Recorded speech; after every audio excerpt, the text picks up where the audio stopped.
Thanks, everybody. This is, I've learned a lot tonight. First of all, for every interview that I have, I am going to have beer and a steak. That's what I learned from Al. I need to figure out how to do that. So it's great to see everybody, and it's an incredible turnout here. We're thrilled to be here on the occasion of the United Soccer Coaches Conference.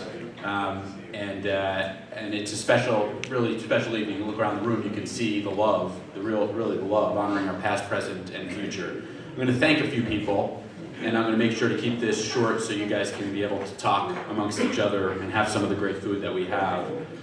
I want to thank Tom, class of 1973, and Duncan, class of 1978, a member of the 1977 national champions, who's here along with his son, Aiden, who's the class of 2015, so you see a pattern here, which you'll see again in a moment. Tom and Duncan, you've been incredible in planning this event, which has been in the making for months. In fact, Tom started pushing this great idea with me about 2 months before I even took the seat as president. So you go above and beyond, Tom and Duncan. Thank you for all you've done as a student, as an employee, as an alumnus. You both have and continue to have such a tremendous impact on our storied institution. I'd also like to acknowledge and thank a number of other special guests who I think are here this evening, although I'm not certain. We have one of our trustees who was supposed to be here. I don't know, Santo Russo, if you're here, Santo? Hey, Santo, there you go. Okay, good. Class of 1991, whose son, by the way, for any of you who are soccer coaches, is a rising star and needs to be on your radar. Alumni Association board member Beav Rogers. Beav, where are you? There you are. Class of 1977, who's here. I think your daughter Maggie is here. Maggie, in the back. Class of 2021 and a women's soccer player. So Maggie, thanks for being here. And Ray, you've done yeoman's work already. Class of 73 or 13, whatever way you want to call it, offering your expertise. So thank you. And thanks again just for all of our coaches, our former players, our area alumni, and friends who have joined us. So this is the Hartwick community. I hope you feel it. And it's an absolute honor and privilege to serve as the 11th president of Hartwick, which I've been doing since August of this year. So I'll just step back for a moment just to say how excited the 6-year-old me would be about the fact that I'm speaking here at this event. So as Tom mentioned, soccer was my sport growing up. And my father, who just sadly passed away in December, didn't know what to do with me because he grew up playing stickball in Brooklyn. He was a Brooklyn Dodgers fan, rabid, and knew nothing about soccer. But he was a great dad, and in addition to driving me all around northern New Jersey to traveling soccer games wherever we needed to go, he bought us season tickets to the New York Cosmos. I don't know for those who remember the Cosmos, and my favorite, Giorgio Canalia, at Giant Stadium, and those are memories that I will take with me forever. I played varsity soccer for all 4 years in high school, left wing, for those who are curious. But once I decided to go to Duke University for college, I realized my playing career had ended, and I became a fan and got to watch the ACC's best in action. And who knew that one day I would actually have a connection with true ACC royalty here in the room. So congratulations, Ian, again on winning Coach of the Year and on the national championship. So all to say, I'm super excited to be here and really excited to be at Hartwick, where I've had a real blast over the last 5 months. And I came to Hartwick for a reason. So as those of you who know Hartwick know full well, it's an extraordinary college. It's a college that's about purpose, about promise, about transformation. Over 225 years, we've created an environment where our students in the classroom and on the athletic field, in their careers, in their life, are doing wonderful things. And a clear example is all of you who are here today. As Tom mentioned, over 30% of our students are student athletes, and they're making us proud. So I just want to share a little bit about what's happened this fall. I want to congratulate our current soccer coaches, John Scott, Brandon Rayner, Brian Knapp, or PK to all of us, and Lyle Howe. I think they're all here on their terrific seasons, both making it to the Empire 8 tournament. So congrats to all of you. And I had a lot of fun watching it. Our women's tennis team went undefeated winning the Empire 8 tournament and going to the NCAAs this spring.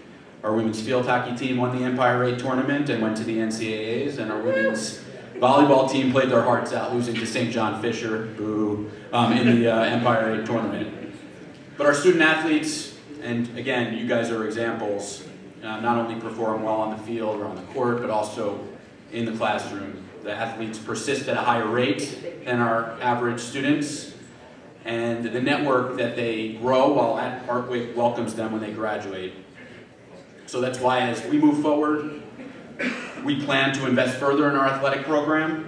I've added our athletic director to my senior leadership team at Hartwick to make sure his voice is heard as we prioritize our resources. That's the first time that that's happened.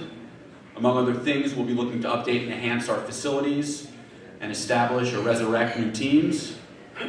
And also our student athletes have asked for a sports management program. I just had a great conversation that Tom helped convene to talk about how we might be able to do this and distinguish ourselves. We hope to launch that new concentration next fall.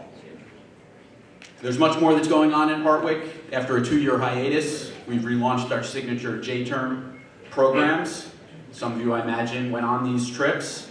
We have students right now spending time in Japan, Portugal, Senegal, Ireland, the Czech Republic, Hawaii, and the Bahamas. For those of you who know Francisco Marcos, in Portugal, he's now arranged for our 17 students in Portugal to be able to see a match this coming week. Just an example of how our alumni lean in. And we've quietly launched a fundraising campaign to support our students, and today we're at about $16 million with many leadership gifts made by members of our Board of Trustees, Alumni, Foundation, and friends. These examples feed into what makes Hartwick unique and my vision for our future, and I'll offer a very brief overview of that vision, how you can help, and then happy to just engage in conversation with you over another Maker's Mark. So first, Hartwick is intentionally attracting and will continue to attract a diverse student body from every background and ensure our students have an equitable and inclusive environment so they feel that they can belong and succeed, not just at Hartwick, but in life. Today's Hartwick is very different than it was in the past. It's more diverse than ever. Over 30% of our students are students of color, 35% are students who are Pell Grant eligible, and about 25% of our students are first generation. And through a new initiative I created called the Heartland Promise, we're seeking to ensure that students who are in rural central New York, which is part of the diversity that I just mentioned, have a high quality, affordable option near home where they can thrive, graduate, and contribute back to the economy of the region. And perhaps not surprisingly, Hartwick was ranked number 11 now in the entire nation among liberal arts colleges by U.S. News and World Report for our positive impact on social mobility. So that's something I think we should be really proud of. Second, Hartwick is going to continue to be about transforming the lives of students once they become part of the campus community. So an important element of that, you may have heard about Flight Path. That's our unique approach to education at Hartwick. It's brought to life by the systems and the people who provide our students with wraparound academic, social, and personal support.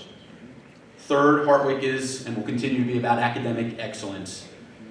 We're going to continue to grow through recruitment and retention the amazing faculty like the ones that you had at Hartwick and that I hope you continue to stay in touch with. That's what I always hear about when I'm out speaking to alumni, is that they had faculty who changed their lives.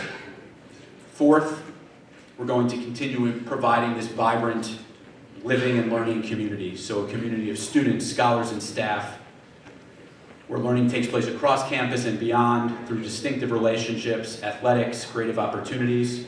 And fifth, we're going to be about innovation and engagement, building for the future by breaking down barriers between campus and our regional partners. So I'm just going to end with how you can help. We're not just about a 4-year experience at Hartwick. It's a lifelong membership in a community. Again, just looking around the room, this is an example of that. Our alumni can tap into the college's learning, and our students and faculty benefit from this extraordinary network of alumni.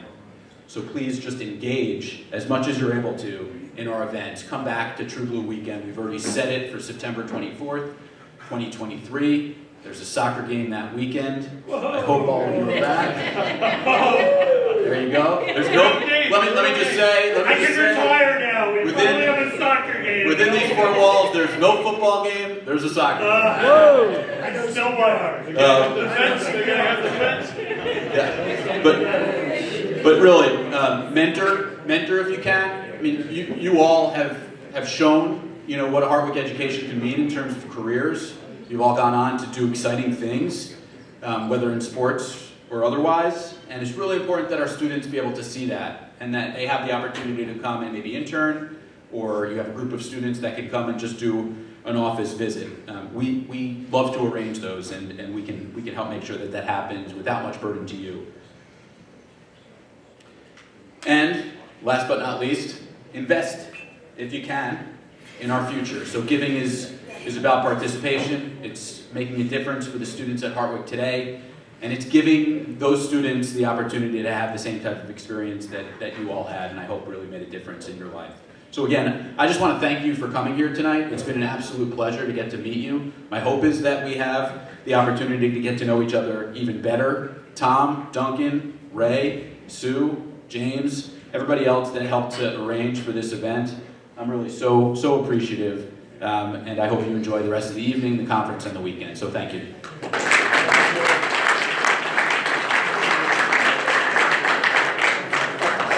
I'll tell you quickly how cool that is. I won't tell you who it was, but somebody walked up to Darren today and gave him a check. So it happens even here. Okay, some short closing remarks, and then we're going to take a picture. So we're going to follow Ray over Hartwick here, guys, right? And we'll get that over here on the side. So please, if you want to be part of that, the bar will be open for another 7.